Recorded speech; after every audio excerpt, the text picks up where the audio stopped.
Well, welcome back, guys.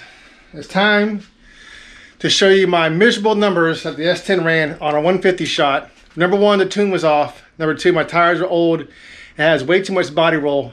And the only pass that I got a good 60 on, it ran out of nitrous. Well, it started running out of nitrous. I started running low on the bottle, and the motor started to labor in second gear. And it's pretty easy to hear in this clip right here.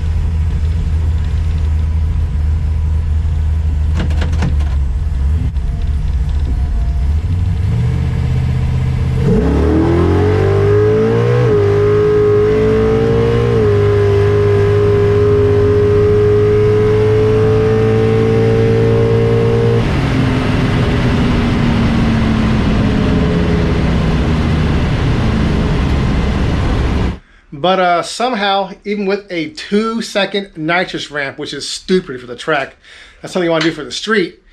I do have progressive on it now, had it on 2 seconds. Even with a 2-second ramp coming out the hole, running low on nitrous in second gear, it still managed to run a 10.2 at 127 miles an hour. So my new goal for the S10 is to make it run 9s on a 150 shot, which I do think is possible with the right modifications and a good tune-up. Because here's one of the tune-ups. Well, here, I'll show you this first. I left all my jets at the house. I knew it was rich, but you know, the plugs were definitely rich, but didn't look so rich that the motor was hurting. I mean, they looked like no speckles. They were definitely on the fat side, but it wasn't super rich. I don't think it was at 10.0. Like, I don't trust the wideband on nitrous. It always seems to read a little richer than it really is.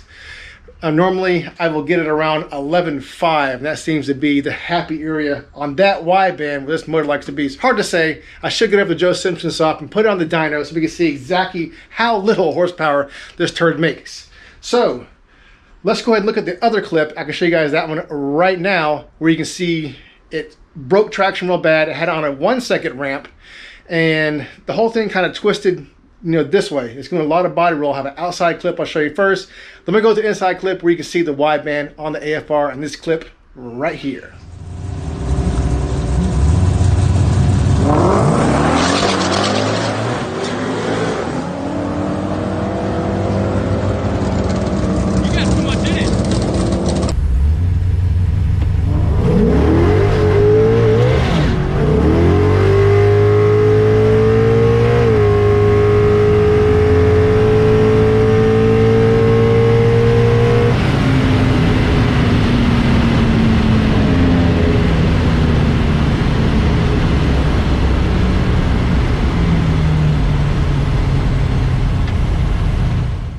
So what are my plans to run 9s on a 150 shot in this S10? Well, I gotta do a couple of things. First, I gotta fix this header because it's leaking like a son of a gun.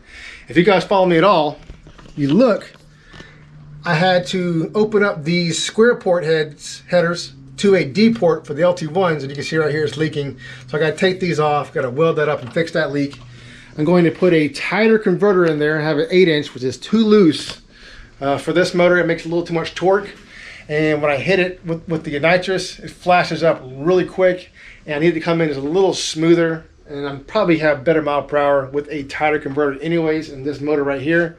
Then I'm going to add an anti-roll, then I'm going to add a cage, and then after that, I'm going to go to an E85 conversion, and that should put me in the 9s at 150 shot. It's going to be over the next couple of months, but I'll make a video on each modification, so you guys stay tuned for that. But today, I'm going to get this header off and put a tighter converter in. So let's do that right now. Well, I found out it was leaking from the collector too. I couldn't feel it with my hands. It probably is on the back side where I have my trap door. I'll show you where mine is. that's how you get to the collector gasket.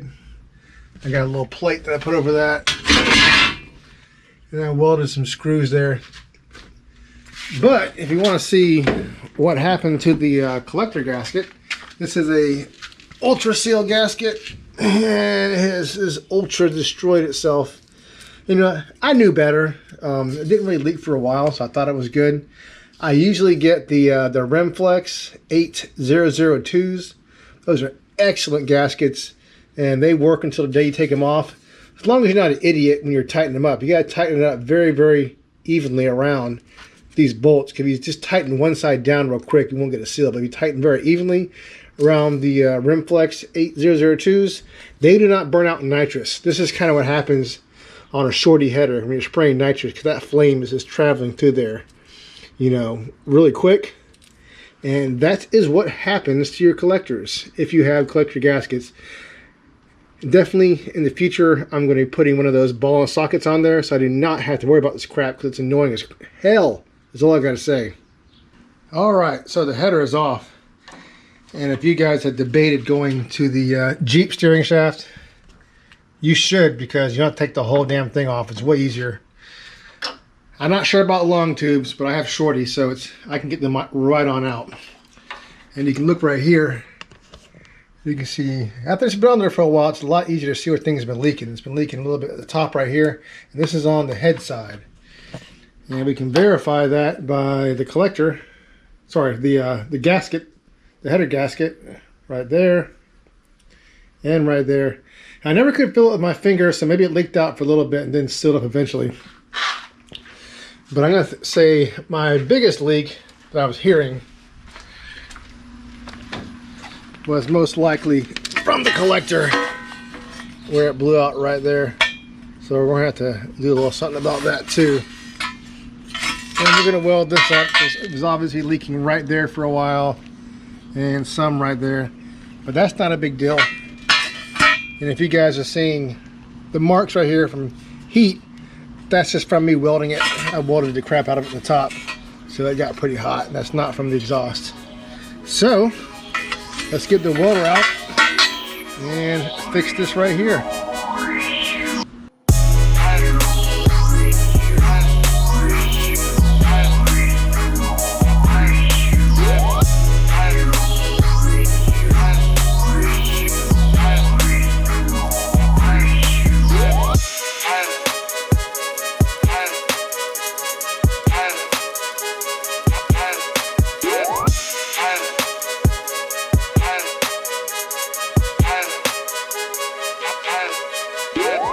Man, F what you heard. Flux core is not that bad.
Well, I guess we'll call that good.